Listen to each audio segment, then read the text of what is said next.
ಚೆನ್ನಾಗಿತ್ತಲ್ವಾ ಅಲಂಕಾರ ಕೃಷ್ಣಂದು.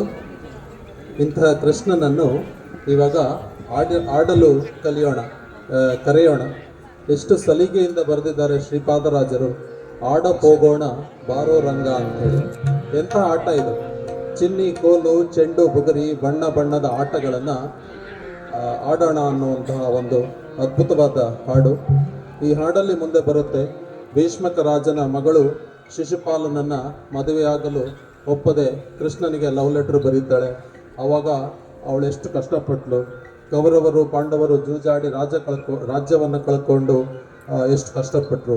ಇಂಥ ಕಷ್ಟಗಳನ್ನೆಲ್ಲ ಕೃಷ್ಣ ಹೇಗೆ ನಿವಾರಿಸಿದ ಅಂದರೆ, ಚಿನ್ನಿ ಕೋಲು ಚೆಂಡು ಬುಗುರಿ ಆಟ ಆಡದ ಥರ ನಿವಾರಿಸಿಬಿಟ್ಟ ಅನ್ನುವಂಥ ಒಂದು ಭಾವನೆಯನ್ನು ಕೊಡುವಂತಹ ಈ ಹಾಡು.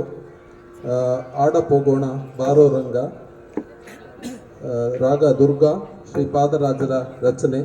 ರಂಗವಿಠಲ ಅನ್ನೋ ಅಂಕಿತದೊಂದಿಗೆ ಶ್ರೀಪಾದರಾಜರು ಕೀರ್ತನೆಗಳನ್ನು ಬರೀತಾ ಇದ್ರು. ಸಾತ್ವಿಕ್ ಅವರ ಧ್ವನಿಯಲ್ಲಿ ಕೇಳೋಣ, ಆಡಪೋಗೋಣ ಬಾರೋ ರಂಗ.